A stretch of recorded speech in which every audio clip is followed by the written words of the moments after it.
Il-Union tal-Infermiera u l-Qwiebel se jkollha tmexxija ġdida. Marija Kutajar inħatret President tal-Union filwaqt li Colin Galea kien ikkonfermat bħala Segretarju Ġenerali. Meta kollox kienet jindika li Paul Patch ma kienx se jerġa' jkun elett fit-tmexxija tal-istess Union, is-Sibt filgħodu Patch iddikjara li kien qed jirreżenja mill-pożizzjoni tiegħu fih dan il-Union. Konsegwenza tek irreżenja wkoll minn President tal-Forum Unions Maltin. Tul l-aħħar snin Paul Patch mexxa b'mod voċiferu ħafna l-MUMN u kien fuq quddiem nett f'diversi ġlidiet li kellu s-settur. Però meta l-ġimgħa saret l-elezzjoni għall-eżekuttiv il-ġdid ġab 800 vot.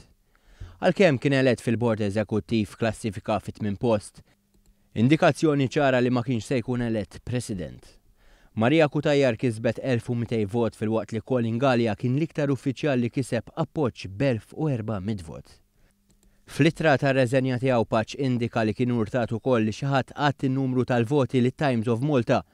Fl-ittra tar-reżenja tiegħu Patch irringrazzja lil kull min taħla appoġġ fl-aħħar 9 snin u fakkar fi ftehimiet importanti li nkisbu taħt it-tmexxija tiegħu.